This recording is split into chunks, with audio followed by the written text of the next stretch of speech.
I feel that as a journalist, you are the first point of contact with anything that happens in the world, whether there's a disaster, whether there's hunger, whether there is, whatever happens, the journalist is always the first point of call. And you cannot witness this kind of things and not be able to, not just remain indifferent.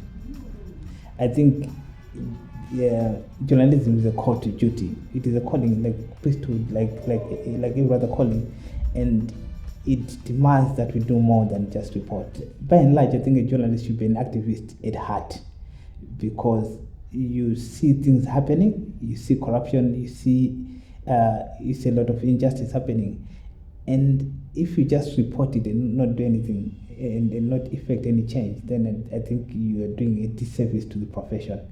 Because every profession is a vision and objective. I think our objective as journalists is not just to report things as we see them, but also to give context and to give broader understanding to the population, so that they're able to, to educate them, to inform them, so that they're able to understand their role also. So by doing that, you as a journalist, also an activist, you are doing more than just reporting.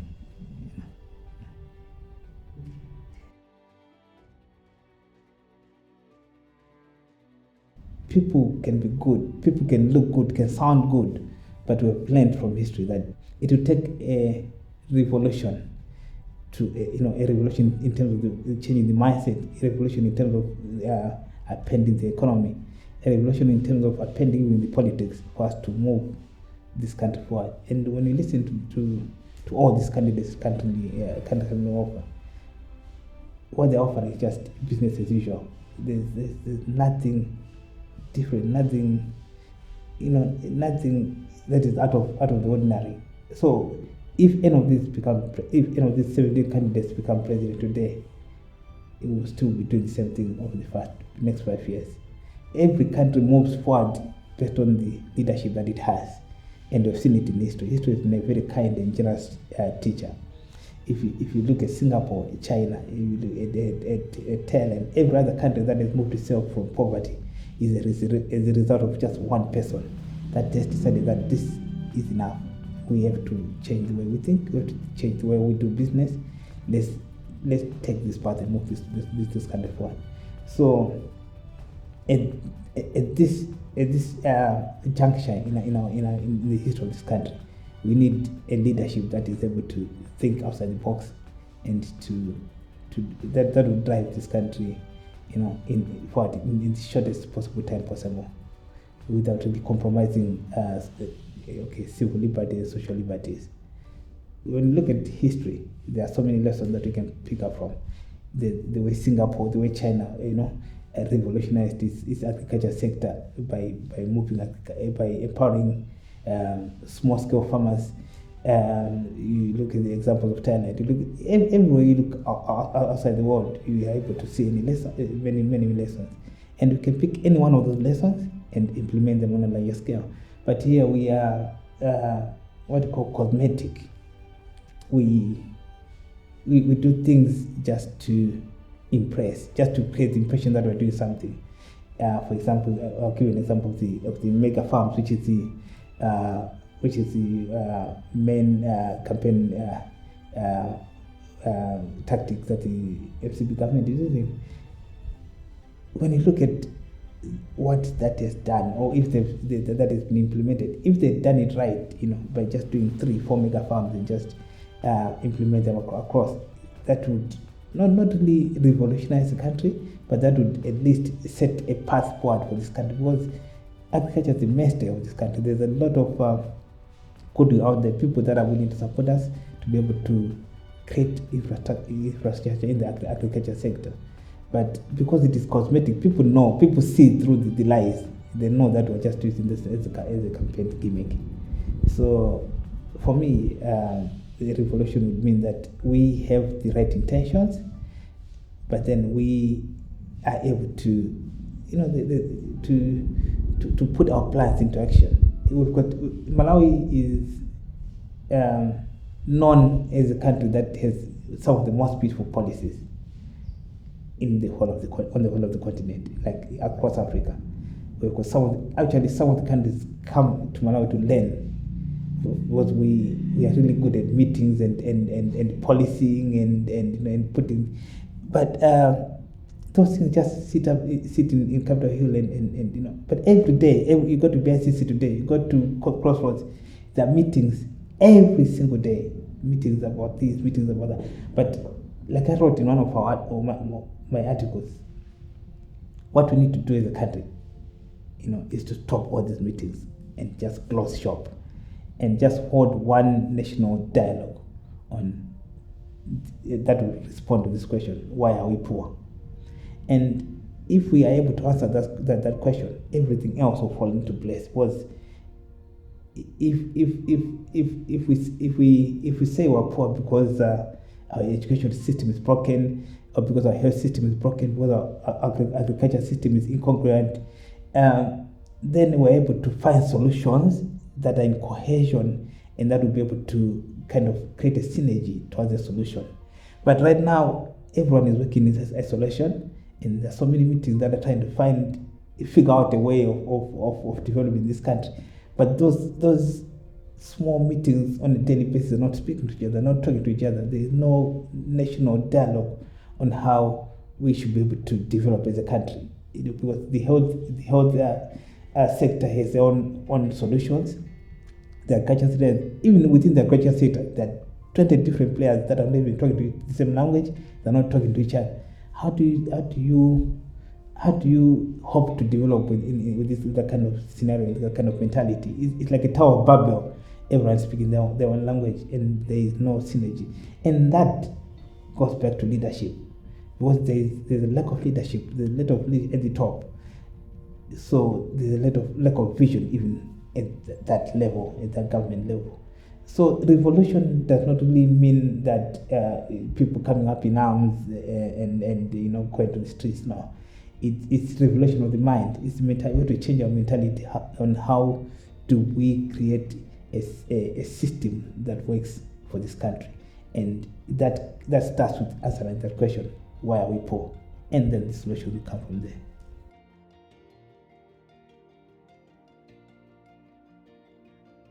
The citizens have been very docile, and I think because we've created not we, but I think the previous governments have created a culture of dependency, where they give out soft money, they give out free fertilizer, they subsidize fuel, and it creates a culture of dependence, especially among the rural poor, because they know they'll get free fertilizer.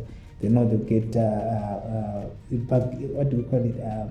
These small allowances that they're given every month, and that kind of kills the motivation for anyone to move, to wake up and to do things for themselves. We have to create a sustainable system where even people in the village are able to generate income, but also generate business.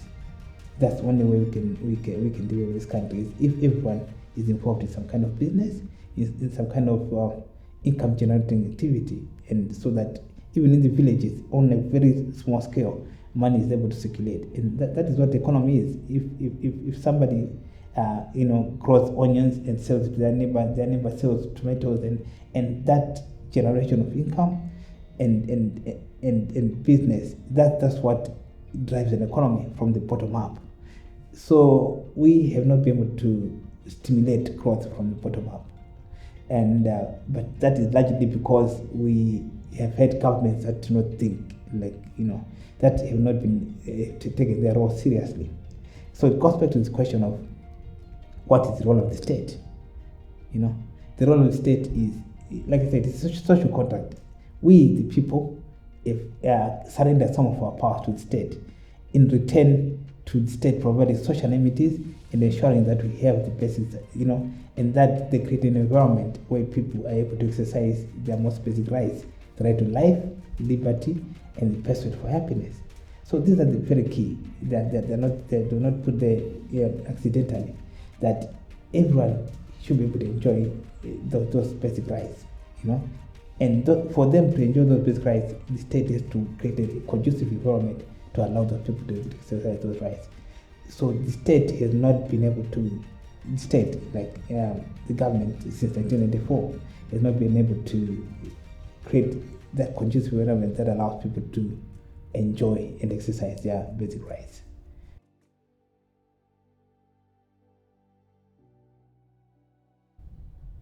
One, people have not been empowered to think, to demand rights, to demand their most basic rights. Because if I surrender my powers to the state, what do I get in return? I should be able to have a right to education, a right to health, a right to association.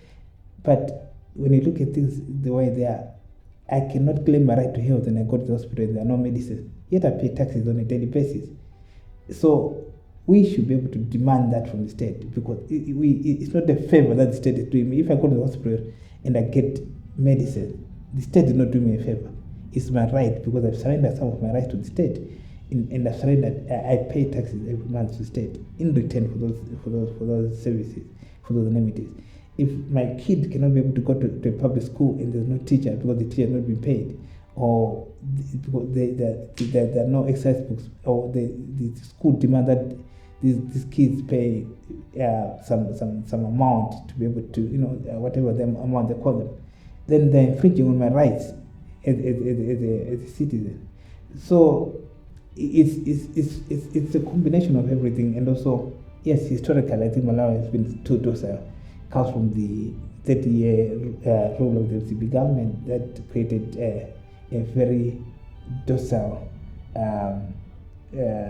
citizenry that was unable to demand rights. But I think the post-independence, post-multi-party democracy, the governments have also taken advantage of that docility to rule without having to encounter any strong opposition from the citizen, because real change, real resistance comes from the citizens and never from the opposition. We've seen it happen 2019, 2020. It was the people that rose up and took to the street against the TPP government. It was never the opposition. So real resistance comes from the people, because the people are the ones that feel the pain. So we should be able to, I don't know if I say we, I don't know who I'm referring to here, but because I know government is not in a position to do that. But I think the people should be empowered to understand their role as citizenry. We call it active citizenry. That means that they are able to even engage in politics, to demand better policies, to demand better service from government. If people in area 25 go to the clinic and there are no medicines, people should be able to demand more from the government directly, because it's their right, it's their money. Where's the money going? What are the taxes being used for? So we have to demand more transparency, more accountability from the government, and that starts with people realizing what power they have within themselves.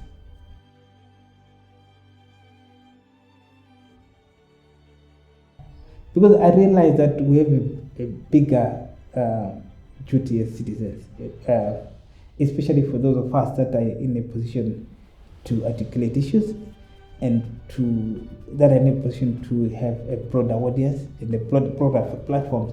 I think God does not put you in, if you are religious, God does not put you in a place where they give you an audience and then you are not able to use that platform for anything apart from self-glorification.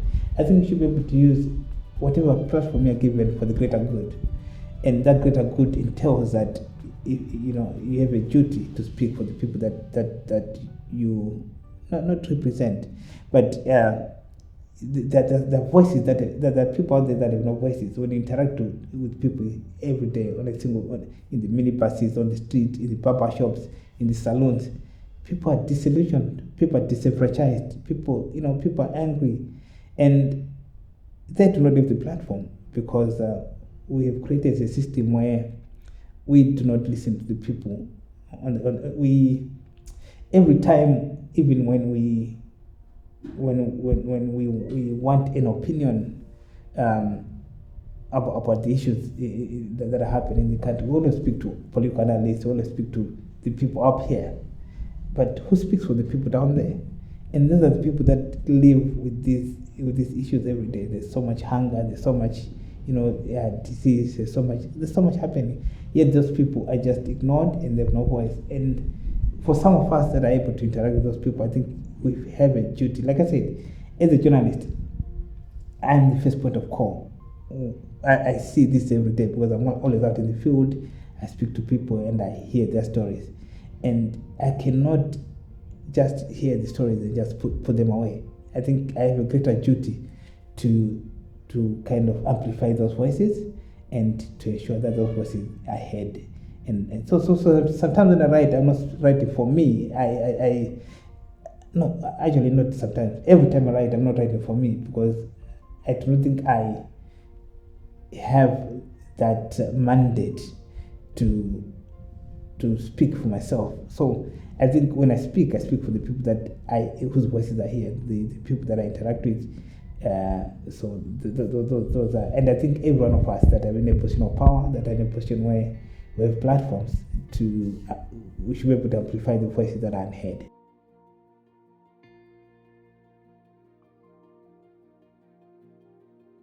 To answer your first question, yes, they hear me, and they respond. Unfortunately, they respond with threats and which is the unfortunate part, because when you speak these issues, it's not you're not fighting anyone. I'm not an opposition figure. I am very unbiased in my analysis, and I make that clear. I do not work for the opposition. I do not speak for the people that already have their own voice. I speak for people that don't have a voice. And if people understood in that sense, I think that there will be much more dialogue happening than just people thinking that I'm there as a threat. I'm just there to discredit and just embarrass them. I have no intention of embarrassing anyone. It's not. It doesn't serve me any good, to do that. But I think there should be more conversation about these issues, and we should create a space where these conversations should thrive. Unfortunately, we don't as a country. We, like you said, we are very docile, and I think that's why the politicians see this as an advantage to them, because they know whatever they can do, they can play on us like a musician plays on the piano.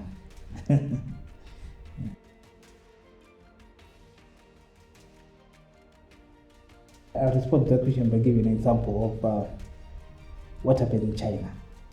So in China, they don't have elections. And you don't just wake up one day just want to become president because you've come of age.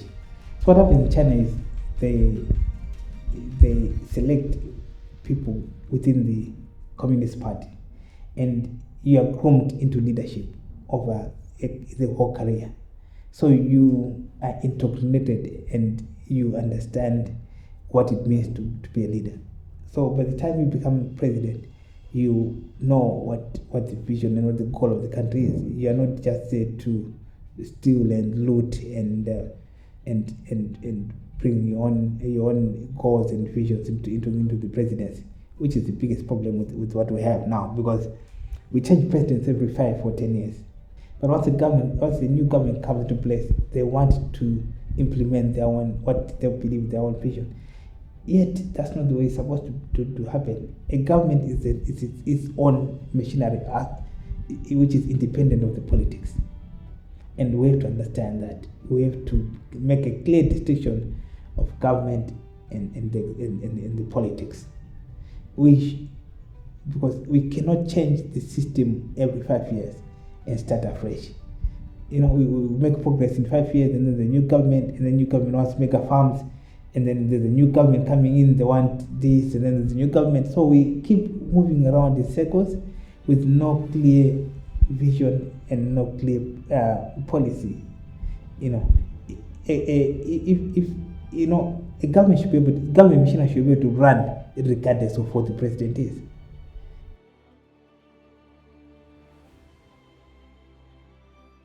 My argument is, if we want to adopt democracy as a system of government, then we have to do it right. We cannot do democracy in half measures and it doesn't work as a system of government, then it's not even democracy. We need to give it another name, But if democracy, that's how it's supposed to work. In the UK, in Europe, they change leadership, but the government system doesn't change. It doesn't, the train runs on the same rail towards a given destination, and that's what we need to do. That's the kind of mentality that we need to adopt, but we just didn't adopt. It was imposed on the African countries. So I think that is where the problem started, where we think we have democracy, but we don't really practice democracy as we should in that. So we don't hold the government to account. We don't, because our African system of government, the traditional leader is never questioned. That's how the system works, But how do you ensure that this Western democracy, you teach people, because the president is still a traditional leader in our context. So we have to change people's mindset to make them understand that, yes, he could be a traditional leader, but we should hold them to account. We should question them on decisions that they make and try to ensure that the decisions that I make benefit the greater good. And that's what we need to do. That's the kind of mentality that we need to adopt. That yes, we're changing the government, but let's not change how we do things.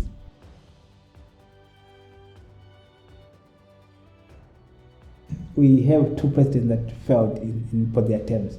Peter Mutharika's term was horrible. Lazarus Chakwera's term was horrible. Yet these are the two contenders for this president in this election. So it feels like a bad dream, But like I said, 70% of the people that are voting in this election are the youth. Where is their voices? What is their vision? What is their dream for a better Malawi? I think the youth should be at the center of everything. The youth should be at the center of this election. There should be debates. There should be, dialogues about what the future should look like. And from there, we as a country should be able to shape the future based on what those aspirations are. I'm not really too awful for anything in the next 5 years. I think we'll still be grinding. There'll still be lots of hunger. There'll still be fuel crises. This country will become worse than it is right now. So until and unless we have a conversation that benefits the most number of people, but that's what democracy is you're working towards the most number, the systems that benefit the most number of people, right? And in this system, the most number of people are the youth and the people in the villages. It are those people represented by even in the candidates or the people that are online. They do not speak for the rural people. They do not speak for the rural poor. They do not speak for the youth. Then who are they speaking for?